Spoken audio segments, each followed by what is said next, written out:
Let's get into the latest of what's going on in and around the Springfield business community. And to do that, we are joined like we are each and every Wednesday at this time with Michelle Ownbey, the publisher of the Springfield Business Journal. Michelle, thanks for taking time with us. A lot to get into. So let's start with the Yellowbird Coffee House. Another coffee shop coming to town. What's going on there? Yes, coffee shops and bakeries seem to be very popular lately, but this is one I'm personally excited about because it's right in my neighborhood.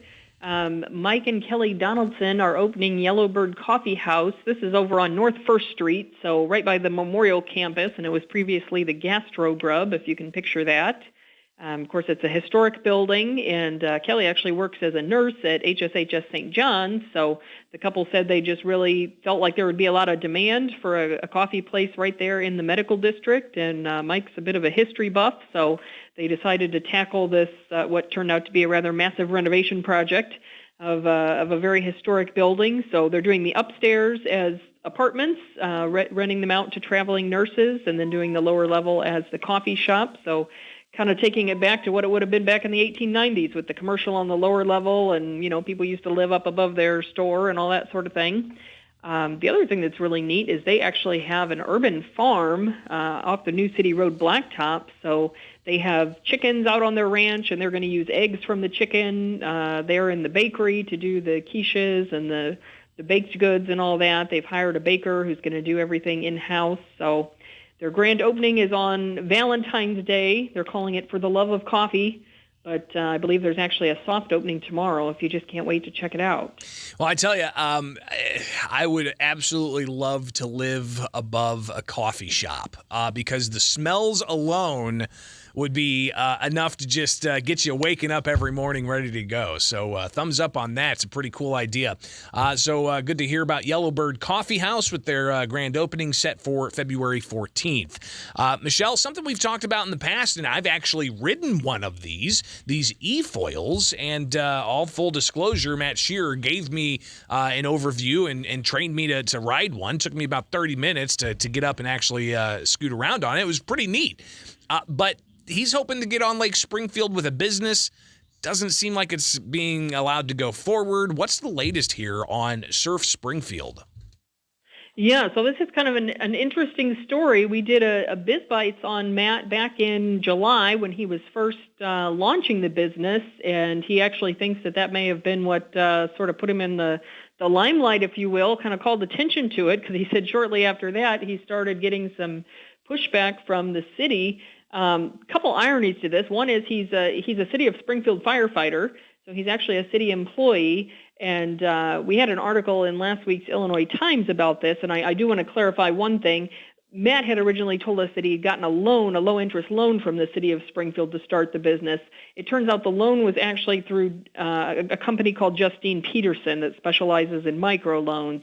And I can understand where the confusion came from because Justine Peterson has an office in the city's Office of Planning and Economic Development. They kind of work hand in hand with the city trying to get small startup businesses financed. But technically it was not a direct loan from the city. It was through this Justine Peterson. But Alderman Chuck Redpath, who represents Ward 1, the area around the lake, has introduced an ordinance to ban the use of electric surfboards. He says that they're, dangerous, and that he was getting complaints from people out on the lake. And the ordinance was supposed to be discussed last week, but it's currently being held in committee, so no word on when they will be bringing that up for discussion. But Matt is still hoping to get the business back up and running this spring. Yeah, and I talked with Alderman Redpath yesterday briefly about this, and he said that they're wanting to include this into an overall ordinance about safety on Lake Springfield. He says, from his understanding, these are not safe because they're so quiet. And I'll tell you, from personal experience, they're pretty quiet. But under the supervision of another individual who's proficient in it, it was a lot of fun. I'm not going to lie. I mean, it was a pretty good time. So we'll see what happens with this as that advances and whether or not people will be able to ride these e-foils, electric surfboards on Lake Springfield. Michelle Ownbey, publisher of the Springfield Business Journal. Before we get to this next story, tell us how we can get a copy of the SBJ.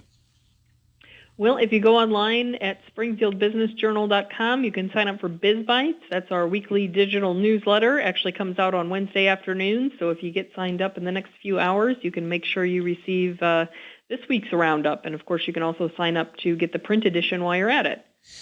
So make that happen, and you can stay as plugged in as we are here with Business in the 217 and the Springfield Business Journal. All right, Michelle, tell us about Rise Springfield and the Greater Springfield Chamber of Commerce. What's going on here?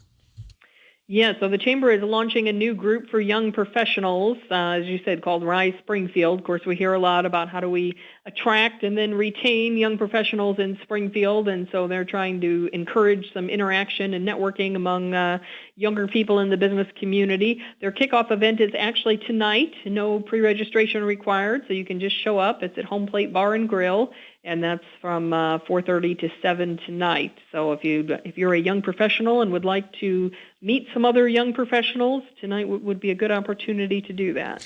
Michelle Ownbey, publisher of the Springfield Business Journal. Something else that's happening today, the last day of Burger Week. Yes, you better get it in. You got 2 more opportunities, lunch and dinner, and it was actually 10 days of Burger Week, even though we call it Burger Week, but I can personally vouch. I was out at Burger Bar on Monday trying their special, and there are definitely some tasty options out there. So you can go to 217foodweek.com to see all the photos and descriptions, and you got 2 more chances to get it in. Very cool. Fantastic stuff as always. Michelle Ownbey, publisher of the Springfield Business Journal. Greatly appreciate it. We'll talk again soon, okay? Thanks, Greg. It is Springfield's Morning News. That's all I've got for you today. Got to get out of here and head over to the State House and see what they end up doing. And we'll update you on all of that here on WMAY. Back live 6 to 9 weekday mornings. But up next, you've got